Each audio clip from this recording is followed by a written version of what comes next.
Greetings, fellow Africans and our brothers and sisters from all around the world. Welcome to the Global Pan-Africanism Network. My name is Fortune, also known as Kulegani Mpofu. I'm a representative of the Global Pan-Africanism Network, and I'm a member and a representative, like I've just said, and I'm based in Johannesburg.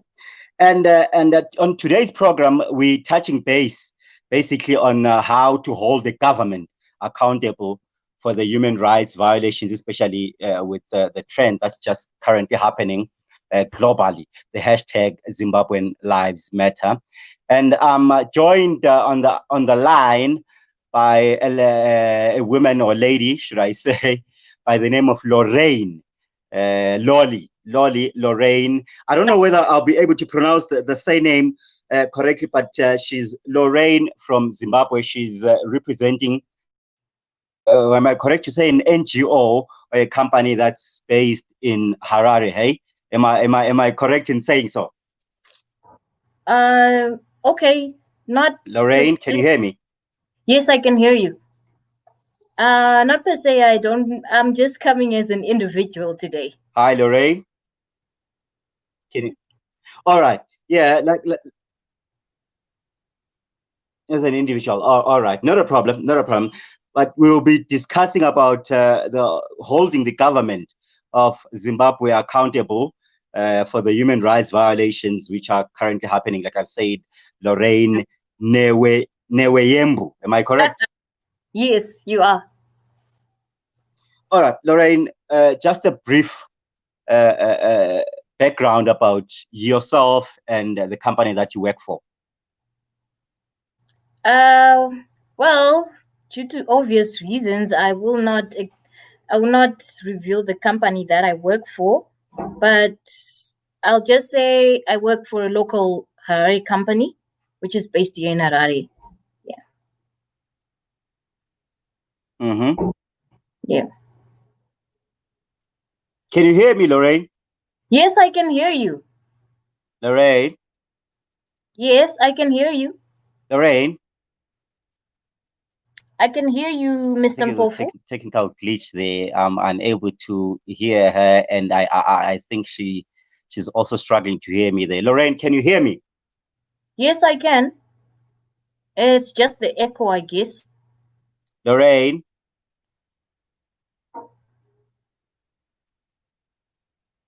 Hello, I can hear you.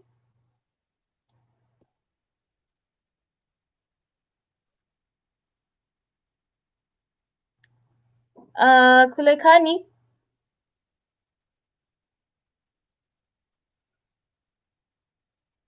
Hello? All right, not a problem.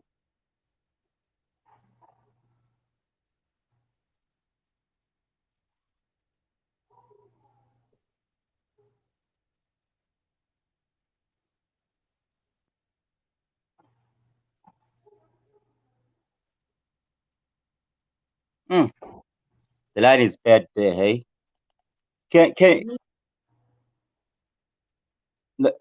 Lorraine, can you try maybe and move a bit, just move a bit, because we're struggling to hear you. I can't hear anything. I'm hearing glitches, and then Harare. I can't say, you don't want to disclose the company that you work for. It's okay, but we're struggling to hear anything.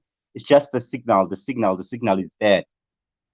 Okay, I'll try, but I can hear you clearly and I can see you clearly as well from this side. I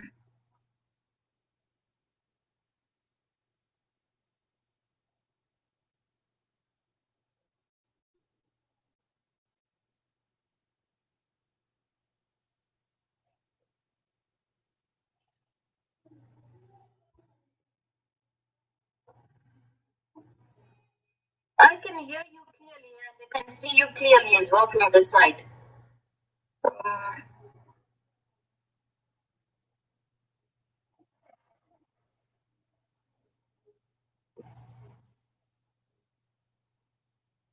Okay.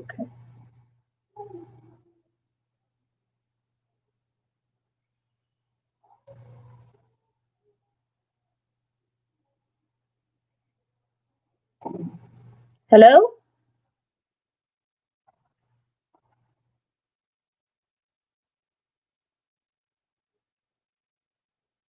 Hello?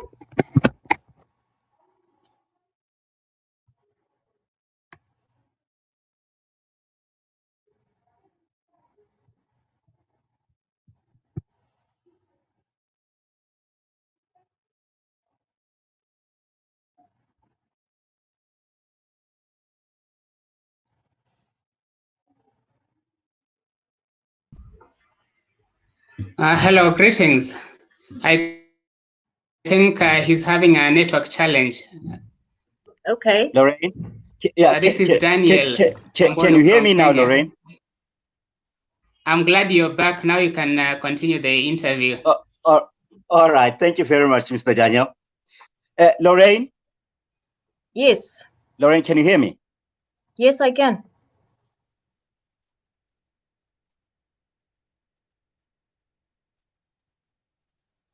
Please go ahead. You can start afresh. Introduce yourself. You said you don't want to mention the name of the company, but okay, please go ahead. Okay, my name is Lorraine.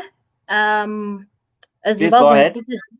I'm a Zimbabwean citizen, born and raised and still live in Zimbabwe in the city of Harare. Yes. And yeah, Please I'm go glad ahead, Lorraine.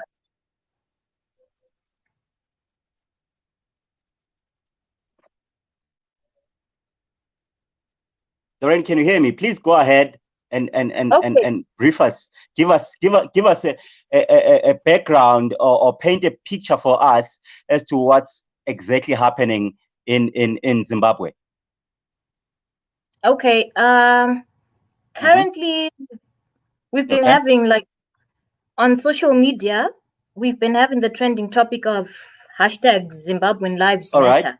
Right. Lorraine, please paint a picture for us on what's happening in Zimbabwe. What's the situation on the ground?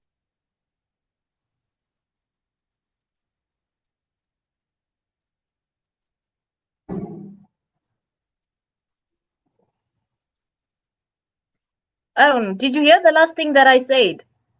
Oh, that connection.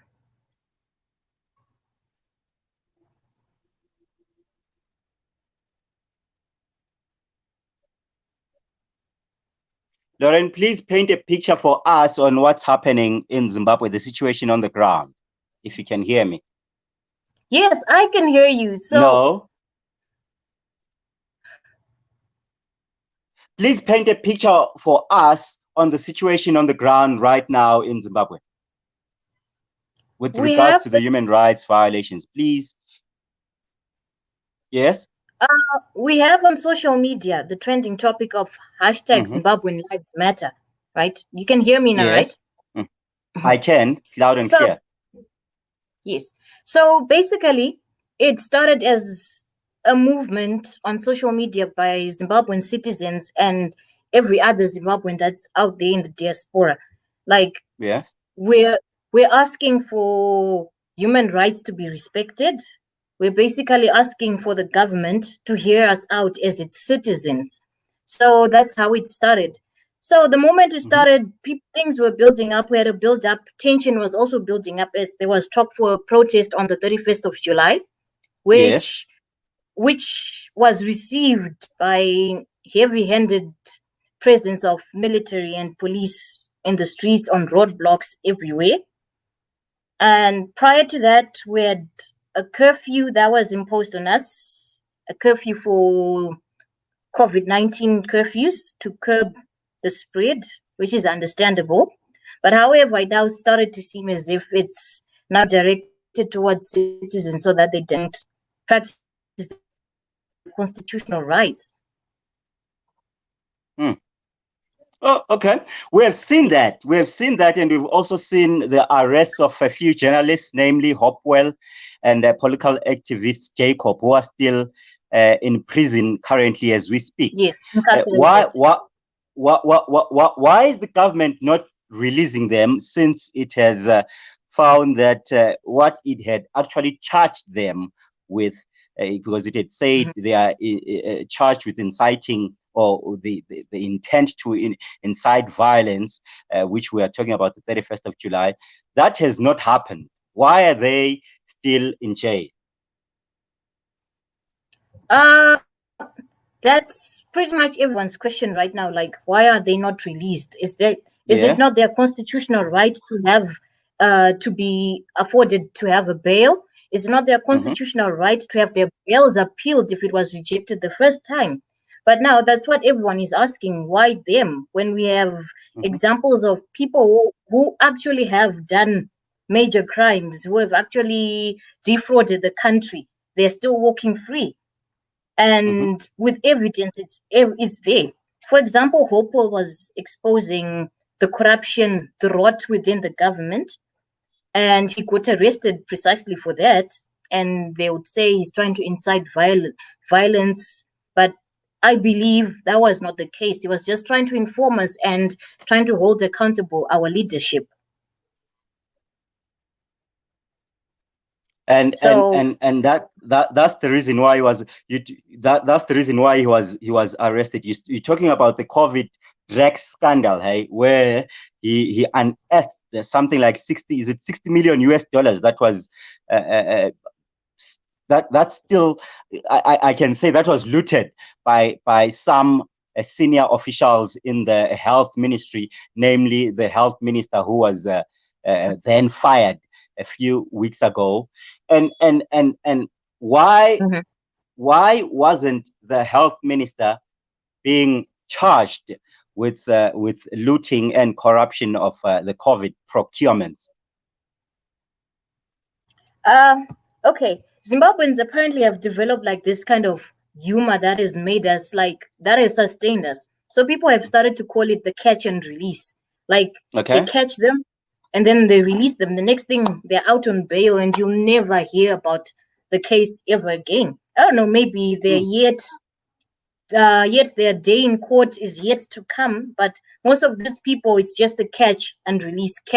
Like, when you go for fishing, for that trophy fishing, you catch your big fish, catch a fish, show it off, and then you return it. And then you put it back into the water, and then that's it. So it seems like now, like social media will be joking, this whole game of catch and release, just wait and see. So we thought they would afford that to Hopewell, they would afford that to Jacob, but as we can see, they're still there. That's 2 weeks now.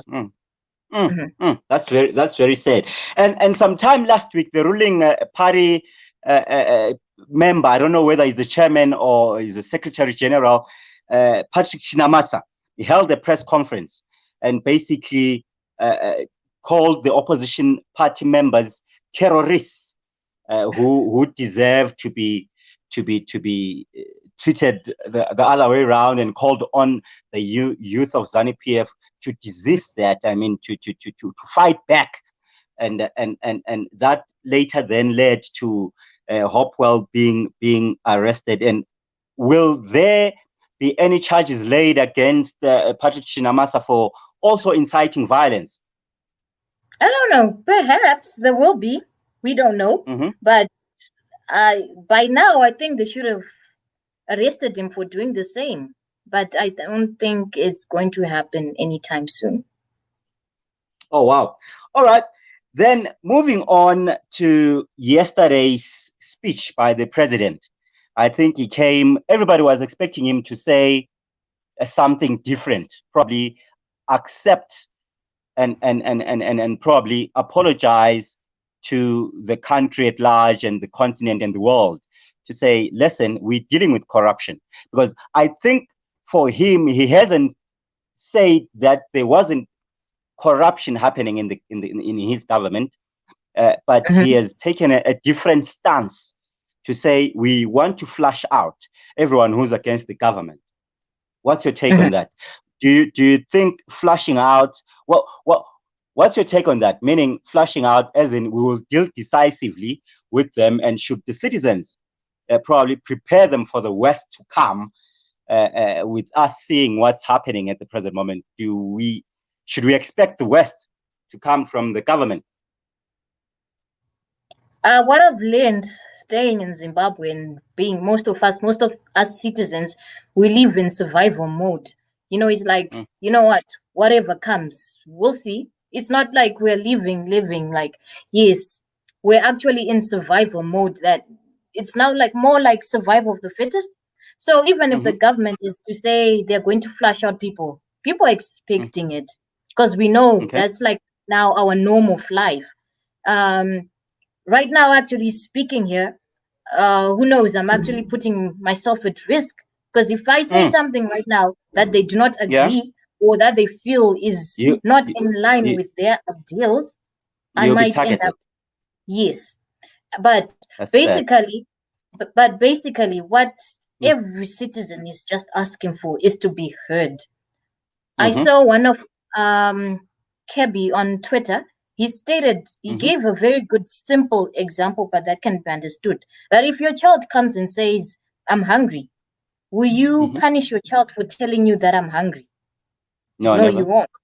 Yes. Mm. So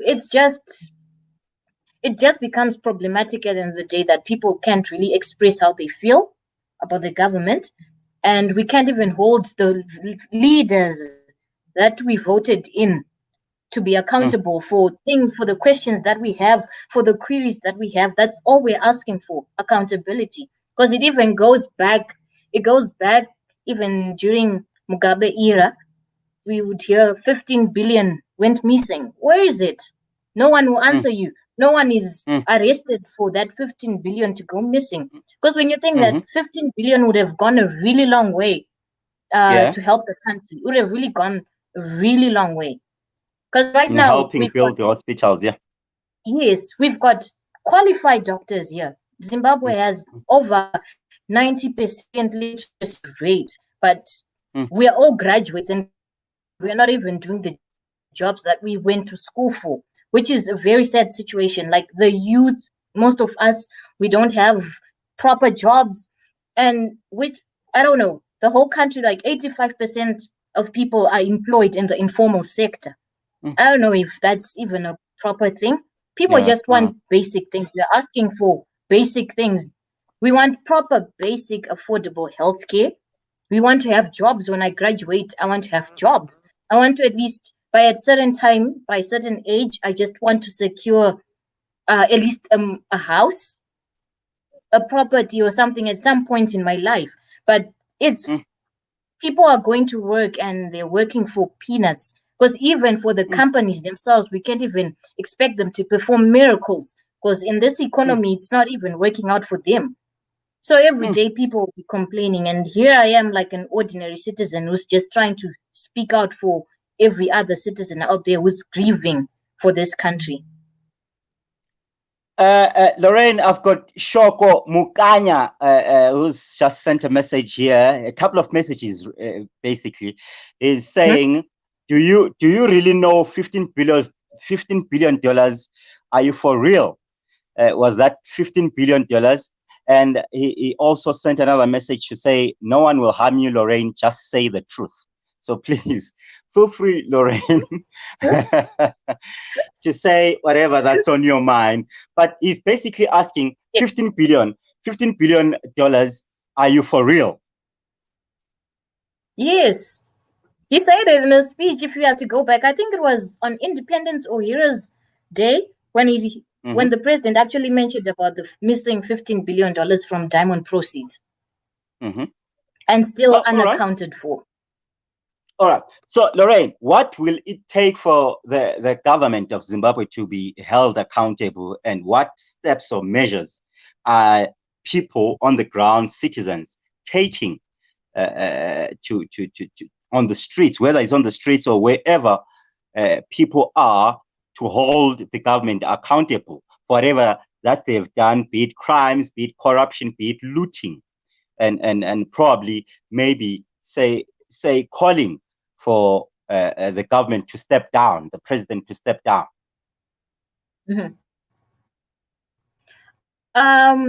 This is what we're doing right now.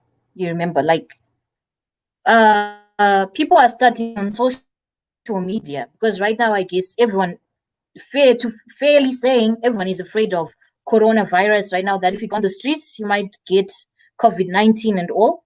But that's why people are trying to do that on social media so that we are heard. Because I believe the first day, that was 2 days ago, when hashtag Zim Lives Matters was trending the most, it was everywhere. It was everywhere, I believe so. Yeah. And that was a way of people trying to communicate, like, you know what, we've had enough. Enough is enough. Haven't we given these people a fair chance already to prove themselves? But every time they keep disappointing the very people who they're supposed to serve. Mind you, keyword is these people are supposed to be civil servants. And yet they're not serving the very people they're supposed to serve. And we feel that, citizens, we feel that they're just pocketing the money. They're pocketing everything. They're doing is to serve their own interests. It's to serve their own families, their friends, and everyone. So if I don't know anyone, if I'm not connected to anyone influential, then my chances, the odds are really stacked against me already. So basically, this is us trying to abide within their laws of not going into the street to protest. That's why we're coming onto social media, because, okay, we are law-abiding citizens. We will not go into the street because he said right now there's corona. So yes, we will not go on the street. We'll take our protest onto what? Social media. To social media. No, I understand Yes. that. Okay. No. That's I clearly understand that.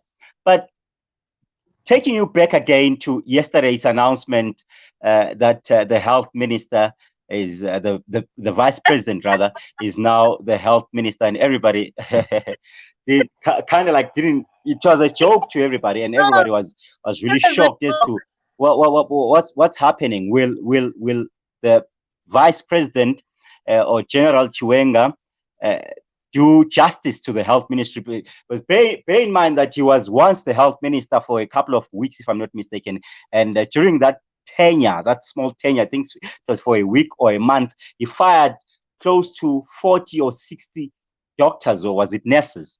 And this time around again, nurses are on strike. Are we seeing a militarization of the health sector? Because I believe a few days ago, a permanent secretary was also appointed in the health ministry. So are we seeing a heavy-handed military health ministry towards the doctors and nurses who I believe are going on their 47th or 48th day on strike today? I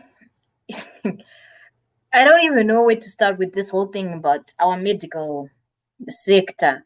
Because, come on, let's be fair. These people, especially the doctors, 7 years in school to be paid very little, to be paid peanuts. And yet, it's only fair that they ask for more.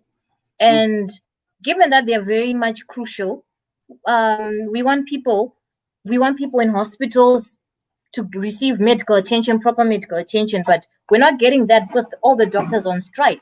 So my question is, how is he going to solve it? How is he going to do it any different from the other ministers who are there? Because as long as we can change people, we can recycle ministers as much as we want. But if the system of doing things is still the same, we're not going to get any changes. And mind you, this is not only if it's going to be the ruling party, it could even be the opposition party as well. But if we are still going to do things the same way and adopt into the very same, how can I say it? If they adopt into the very same system of doing things, it's still going to be the same. So you're gonna get the same results. Yes, we're going to get the same results. What we need is like a whole total system overhaul. Just need to change the way we do things, coming from leadership, going down up to us citizens as well, because we also have a part to play in building our own country. So I want to think that we just need, basically, because it's going to touch on a lot of things. Already Zimbabwe is suffering serious brain drain. We've got skilled people who are going out of the country, and they're benefiting other countries out there instead of benefiting us. Because what's next? I graduate, I don't have a job, or if I get a job, it's not even paying me enough to sustain me day to day. So no matter who is going to be in that position, we just need a proper system overhaul, a person who thinks different.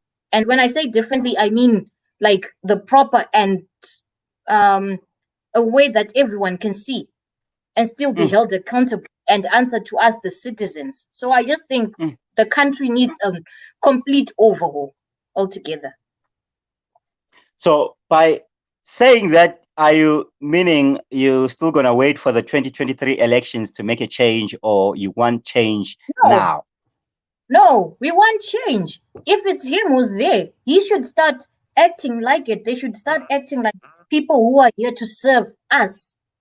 Remember 2017, we all marched because we were hopeful for that something is going to change. But still, it seems like we're still repeating the same horror movie right now. Since 2017, we're still living in the same horror movie. When politicians, let me get this straight, when politicians come to us asking for our votes, they've got a million promises. They've got a million promises. We've jobs, we're going to govern better, we're going to do this better, we're going to give you this, we're going to do that, we're going to do that. And just after elections, they disappear. 3 months down the line, presidents are given that 90-day, whatever, when they step into office. It's still just talk, and days, talk. Yes, because the incompetency is running from the highest office even to the lowest office. Even if we look in our city councils, everything, nothing is functional. We go for days, maybe weeks without water. What? And so meaning corruption is rife and no one wants to deal with it and no one wants to take it head on, especially from the government side. So what's the way forward for citizens then? We have to keep saying, we have to keep speaking out until we are heard. I don't know if they can muffle a whole million people on Twitter. No, you can't. Unfortunately, we are running out of time. But in closing, I've got Fadzai Mahere, spokesperson for the opposition party, was also arrested a few days ago. We have got the writer, I think it's Tsitsi, who was also arrested a few days ago. Also because of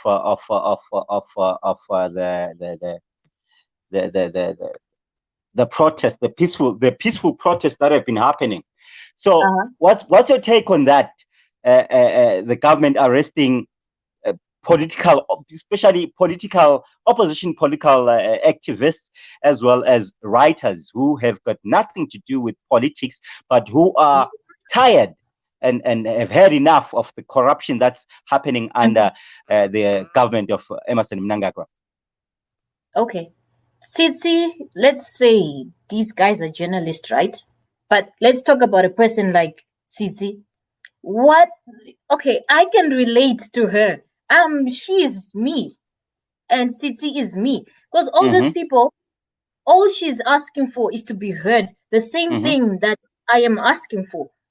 She's got a bigger platform. People listen to her because she's on a bigger platform. She's a world-renowned writer, and who's also addressed in some of her books social injustices.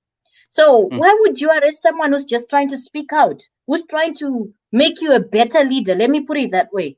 Because if you do these things that the people are asking for, that makes you only a better leader. And if we look at Fadzai has been speaking from the days that she was still running as an independent. She's been speaking against injustices, and she now has a bigger platform. The party that she joined, she has a bigger platform to speak out against those injustices. But still, she gets arrested for holding a placard, maintaining social distance as well, doing everything by the books. It's there. It's all there in the Constitution. So what we are just asking is that can they just respect our Constitution, what the Constitution says? Can they just value the human rights only? Just that. Allow me to peacefully protest without fearing for my life or fearing that will I even see tomorrow after this or ending up in prison. Just that. Respecting the Constitution. Because come on, the Constitution is a very sacred piece of document. So the probability is that I might be seeing you for the last time. Well, I pray not. I pray not. All right.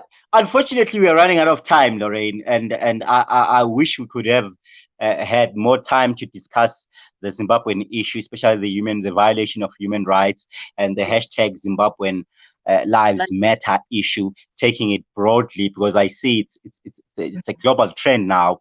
It has mm, attracted close to 700,000, I believe, Twitterians who have been tweeting and retweeting about the issue. Hopefully, the government has had people's pleas, but what's different is, will they act?